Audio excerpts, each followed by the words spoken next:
Hello, and welcome to CAE OneWorld 2021, and this panel discussion showcasing CAE's defense and security business within the Middle East.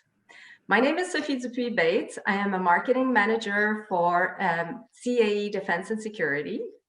Today, I have the tremendous honor and pleasure of being joined by 4 of my colleagues, which I will introduce in a moment. To begin with, I will introduce you to Marc-Olivier Sabourin, Vice President, International Region for CAE Defense and Security Business. Hello, Marc-Olivier. Hello, Sophie, and thank you for having me in this session. Thank you for being here. Second, I will introduce you to Thibault Trancard, Managing Director for CAE Defense and Security in the Middle East. Hello, Thibault. Hello, Sophie. Hello, everybody. Then also here with me is Marie-Laure Bryce, Regional Program Director for CAE Defense and Security in the Middle East. Hello, Marie. Hello, Sophie. Thank you for welcoming me. My pleasure. And then finally, Charles Hunter, Regional Manager, Industrial Programs and Partnerships for CAE Defense and Security in the Middle East. Hi, Charles. Hi, thanks. Hi, everyone. So the discussion today will focus on CAE's operations in the Middle East. My guests will provide an overview of CAE's activities within the region, how the company is currently supporting its customers through this pandemic and beyond, and they will also provide an insight into the future. Welcome, everyone. So let me begin with Marc-Olivier Sabourin. Marc-Olivier, in your current role, you have the overall responsibility for CAE's defense and security across Europe, Canada, the Middle East, and Asia Pacific. Would you be able to share with us what that involves and what are some of CAE's key strategic goals for CAE in the Middle East specifically? Yeah, sure, Sophie. So first of all, there's 2 core components to my mandate that are first to deploy the strategy across the complete international region, which constitutes about 50% of CAE's defense business, as well as to empower local offices around the world to act as autonomously as possible while leveraging CAE's full global capability developed through its entire network. Now, what this means specifically for the Middle East is that we will be investing into further developing our local capabilities to grow in the region through 3 principal vectors. The first one, we will go through a local regional expansion. As you know, we have a local office in Abu Dhabi in the UAE, but this year we will actually proceed to open 2 other offices, one in Riyadh in Saudi Arabia and another one in Doha in Qatar. The second vector is to develop further our local capabilities to deliver the current and forecasted program. And finally, our ultimate objective is to develop locally made products and services that will actually be exported from the production sites local to other countries around in the region. Achieving these 3 vectors will significantly increase the maturity of our Middle East business in the region and will set ourselves for self-sustained growth. Thank you for this, Marc-Olivier. These are bold objectives, and it's great to see how much we are going to be investing in the Middle East. Now to you, Thibault, as the relatively new Managing Director for CAE in the Middle East, can you share with us some of your top priorities to secure a strong foothold for the CAE in the Middle East? Yeah, definitely, Sophie. Thank you very much for the question. Effectively, I recently joined the team of CAE and leading the Middle East for CAE. Top level objective is what? Is definitely to mature our company and to empower our people and to empower the company. To do what? To contribute to CAE business locally, but also to find a way to contribute to the overall CAE business by some development of some center of excellence in the region. We've been very lucky because at CAE in the Middle East, we've been having a lot of successful contracts that we are currently delivering. And I would say to fulfill this top-level objective of maturing and empowering the company, I've got some kind of 3 subsets of objectives. First, to deliver our commitments. As I said, we've been very successful in getting new orders, and we've got to deliver our commitment. And that goes by increasing our local capability, and that goes by empowering as well national resources. The second layer is by extending and expanding. As Marc-Olivier mentioned, currently we've got a unit in Abu Dhabi, and we are about to open 2 other companies in Riyadh and in Doha. And of course, the objective is to be closer to our customers, to bring in country the CAE excellence. And we are lucky to be in a position to bring 3 excellencies through 3 centers of excellences. Navy on the one hand, on the first instance, remotely piloted aircraft, RPA, on the second hand, and also mission support. And the third axis, because we are in an area of partnership, and of course, we can quote a few of them, Abraham Accord, for instance, being one of them. We can also record the advertising video of Dubai for the bid for Dubai 2020, which was called Born Through Partnership.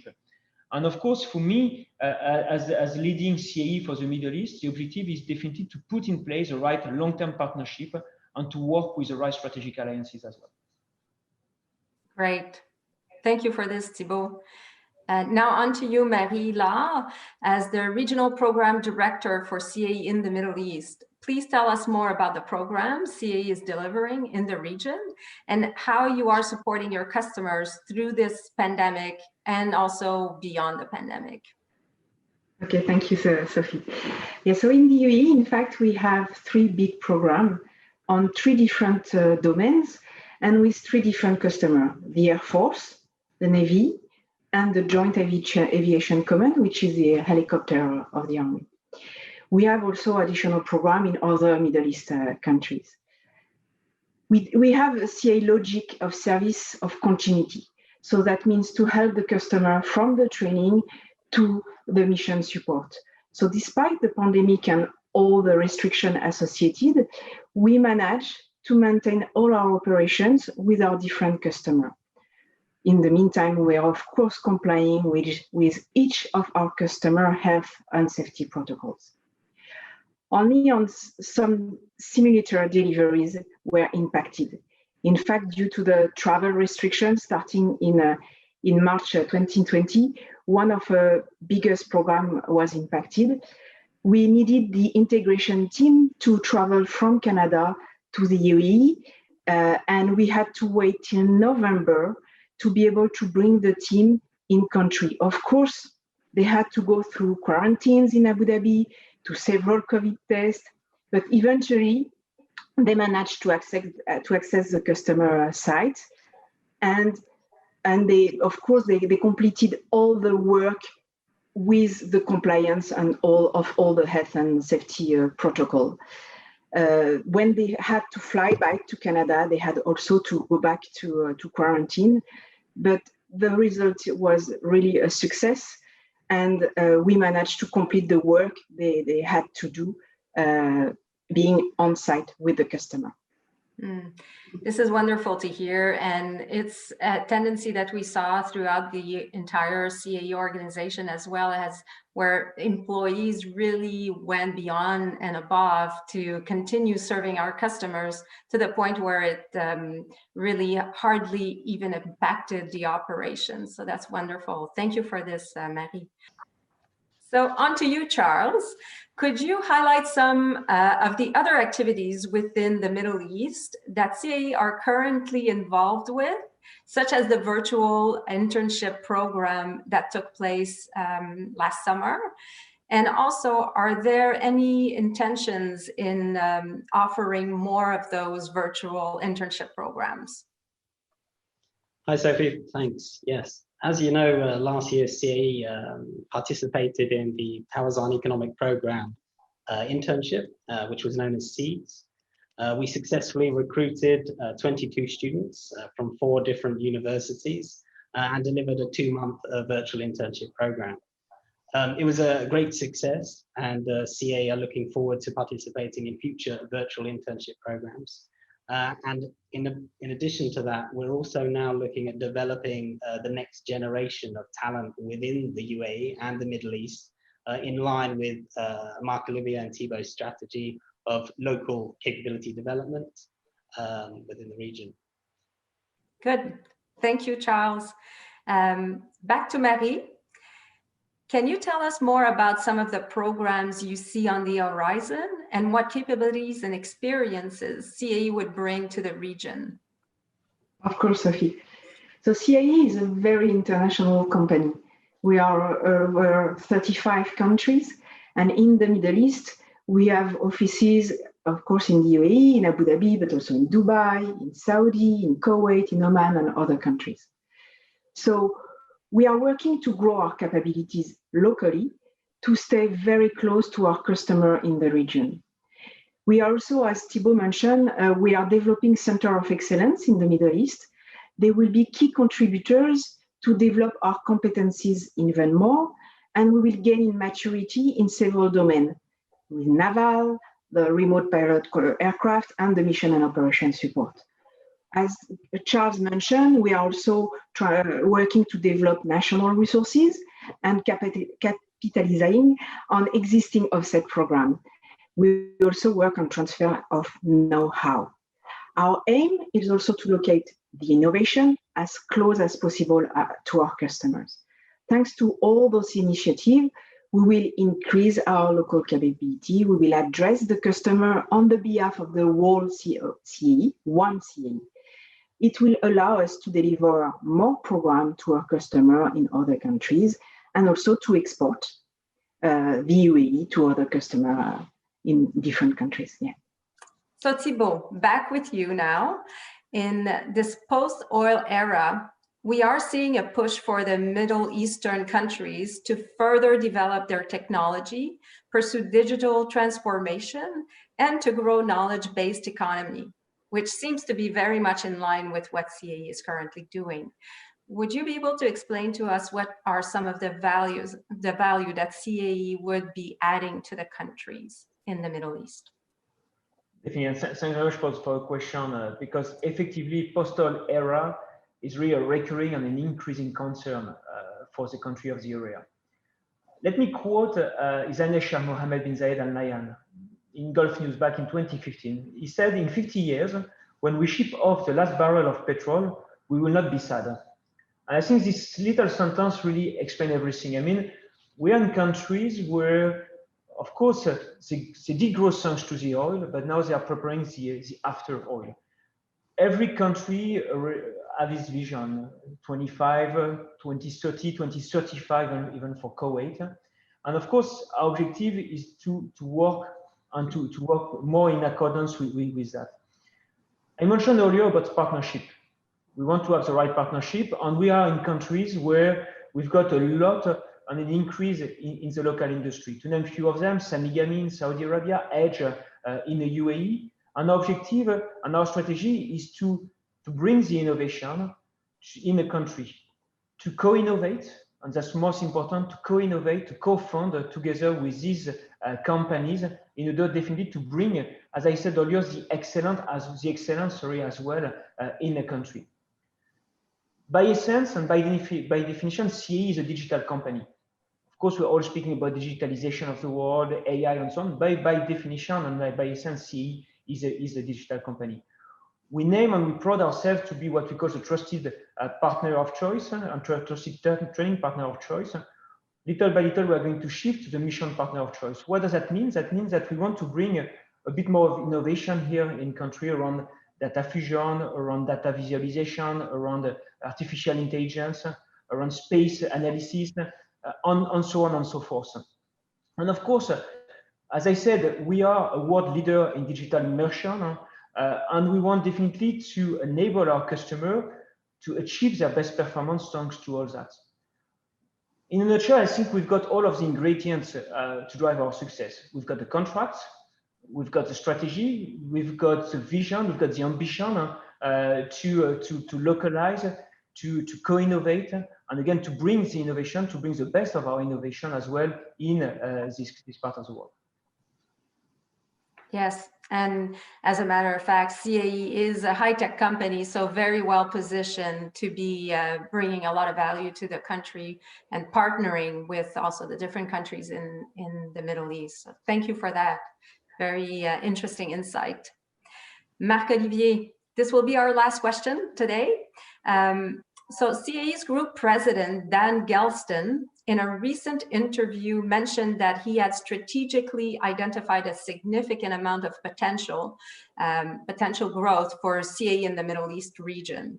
Can you please provide us a greater insight into this increased focus in the region and the opportunities for CAE to support the vision for countries in the region? Sure, Sophie. And as you know from the other sessions that we've done through the CAE OneWorld, our three main strategic pillars is to continue to grow in our traditional training market, expand our business in mission and operation support, and finally, leverage our immersive technology and synthetic environment to enhance operational analysis and decision support. And I'm happy to say that in the Middle East region alone, we have a significant amount of opportunities under each of these three pillars. And as we've highlighted, the Middle East countries are especially keen to rapidly increase their defense readiness or their military readiness and acquire new defense capabilities.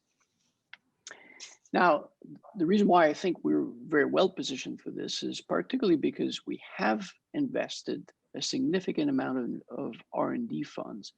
I'd say about 1.5 billion in the past 5 years, so that we can be at the technological edge to do just that. So accelerate our defense readiness by finding new innovative training methods, as well as to investing into our synthetic environment so that we can use it beyond training.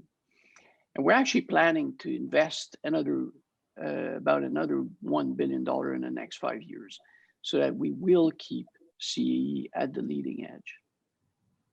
Now, in the Middle East specifically, while we will continue to offer a complete portfolio of products and services, we will focus in through three market segments where we believe Middle East actually will be at the leading edge in the international region.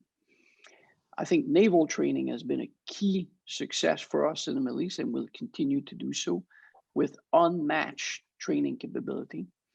A second element, as Thibault mentioned, we're speaking about unmanned aerial vehicle, but I would have even expanded to any unmanned vehicle operations and training. And finally, very importantly, collective and joint mission operations and training. So all these three areas, we believe actually the Middle East will be an example for the rest of the international region, meaning they'll push the capability further than the others, and actually will be able to develop some of these technologies and some of the capabilities locally in our Middle Eastern offices, so we can further export and grow the company in the rest of the world. Thank you very much, Sophie. Thank you, Marc-Olivier. Well, this was great insight by the entire group. I would like to thank each and every one of you today for participating in this panel discussion. And this concludes our session. I would like to thank our guests for participating in CAE OneWorld 2021. I hope you find all of the content, the information that we prepared for you insightful and interesting. And please get in touch with us. You have multiple ways to leave your information and also ask questions to the team throughout the environment. So enjoy CAE OneWorld 2021. Thank you.